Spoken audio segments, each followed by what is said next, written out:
जिनकी बदौलत हम यहाँ बैठे हैं, वो महामानव हम लोगों के बीच में नहीं है।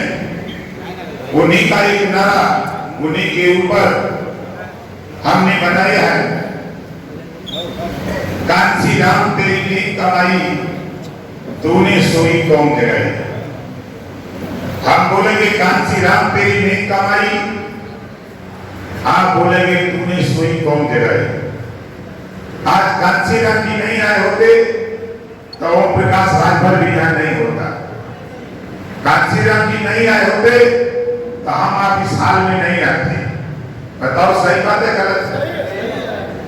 एक नारा लगे, कांसी राम तेरी नेक कमाई, तूने सोई कौम जगाई। आज हमारे बीच में प्रधानगढ़ है, जिला पंचायत है, प्रमुख है, ये किसकी देन है? ये बाबा साहब डॉक्टर अम्बेडकर और माननीय कांसी राम जी की देन।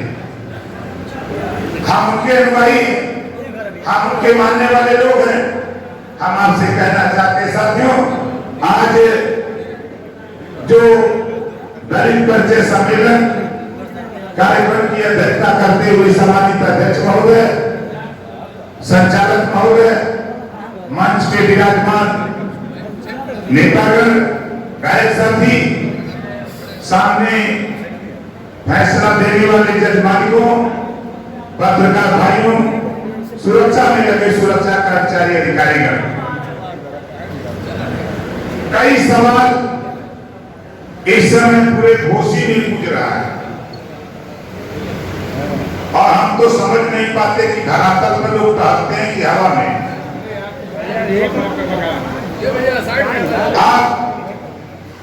आपको रिजल्ट बता रहा हूं चुनाव का। अभी हमारी वार्ता भाई ने हमारे अनुराग जी कर दी है, जोरदार ताली बजा के इनका स्वागत करिए।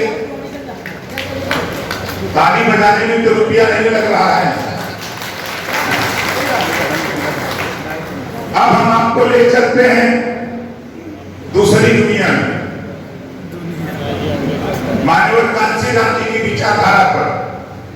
कांसी राम जी ने कहा था कि समाज की भलाई के लिए जहां अवसर मिले उसका लाभ उठाओ। बोलो, कहा था कि नहीं कहा था? जो हमारे माननीय कांसी राम जी की बात को पढ़े होंगे, सुने होंगे, वो अच्छी तरह जानते होंगे।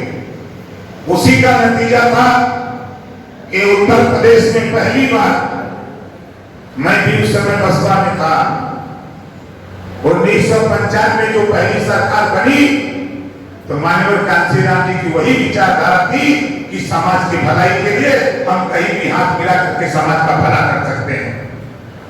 वो दौर मैंने देखा, फिर दूसरा भी दौर देखा, तीसरा भी दौर देखा, और जो विचारधारा माननीय कांसी राम जी हम लोगों को पढ़ाए, उन्होंने यही पढ़ाया कि जो बात गौतम बुद्ध जी ने कहा, बुद्धं शरणं गच्छामि, बुद्धं शरणं गच्छामि, बुद्धं धम्मं शरणं गच्छामि, बुद्धं संघं शरणं गच्छामि। बुद्धि की शरण में जाओ, संगठित हो, संघर्ष करो। और जो फिर उसके बाद हमारे महात्मा ज्योतिबा फूले, सावित्रीबाई फूले, छत्रपति साहू जी महाराज, बाबा साहब डॉक्टर अम्बेडकर, जब संविधान बाबा साहब ने लिखा, बाबा साहब के साथ क्या क्या हुआ, समाज के साथ क्या क्या होता था, हम और आप अच्छी तरह जानते हैं। धन्य है बाबा साहब डॉक्टर अम्बेडकर जी, जिन्होंने पूरे संविधान में एक शब्द भी नफरत नहीं लिखा। पूरे संविधान में कहीं नफरत नहीं लिखा। पूरे संविधान को आप पढ़ेंगे, पहले पन्ने पे भी पढ़ेंगे, शुरुआत करेंगे तो समता, स्वतंत्रता, बंधुत्व और न्याय पर आधारित भारतीय संविधान। आज ओम प्रकाश राजभर, बेशक हम भारतीय जनता पार्टी से समझौता किए, कोई दिक्कत नहीं, गठबंधन का दौर चल रहा है और उस गठबंधन में अकेले हम सरकार नहीं बना सकते। इस नाते हम लोग मिलकर के सरकार बनाए हैं, तो सरकार बनी है जो देश के प्रधानमंत्री माननीय नरेंद्र मोदी जी, उत्तर प्रदेश के मुख्यमंत्री योगी आदित्यनाथ जी जो जिम्मेदारी उन्होंने दी है, उस जिम्मेदारी का लाभ चुनाव आचार संहिता खत्म होती है तो आप उसको भी उठाने का काम करिए। और आपसे कहूंगा, ये चुनाव हमारे पत्रकार भाई लोग कुछ यहाँ ऐसे साथी हैं जो गलत सूचना फैला रहे हैं, उन साथियों से कहूंगा कि जो मैं बोल रहा हूं 4 तारीख को नोट कर लेना, जो मैं बोल रहा हूं 4 तारीख को नोट कर लेना। हम जहां रहते हैं रसला, घोसी की एक विधानसभा है रसला, रसला में समाजवादी पार्टी 30,000 से ज्यादा वोट पाने वाली नहीं है।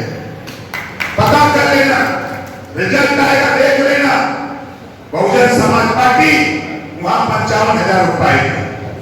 कहां सपा रसला में लड़ाई में ले चलता हूं मधुबन, मधुबन में बीजेपी 80,000 समथिंग वोट पाई थी। मौर्या कैंडिडेट तैयार नहीं है, और जो चुनाव समाजवादी पार्टी से जिसको हम लोगों ने लड़ाया था वो मिस पांडे थी, वो भी हम लोगों के साथ, और ओम प्रकाश राजभर भी भारतीय जनता पार्टी एनडीए के साथ। उन समाजवादी पार्टी 75,000 वोट पाई, और 75,000 वोट में से हम अपना वोट और उमेश पांडे जी का वोट खाली निकाल दें और मौर्या का वोट जोड़ दें तो समाजवादी पार्टी 50,000, समाजवादी पार्टी 50,000। ये बोल रहे हैं कि हम जीत रहे हैं, आपसे तो बढ़िया वोट 76,000 वोट मधुबन में बहुजन समाज पार्टी पाएगी। नोट कर लेना, आप उसे पीछे खड़े रहोगे। कहां लड़ाई करते हो, कहां जीतने का दावा करते हो? ये ओम प्रकाश राजभर आता हूं मऊ सदर, इसी मऊ सदर में भारतीय जनता पार्टी एलायंस से हम लोगों ने चुनाव लड़ा था। 86,000 89,000 वोट हम लोग पाए थे, और बहुजन समाज पार्टी 96,000 वोट पाई।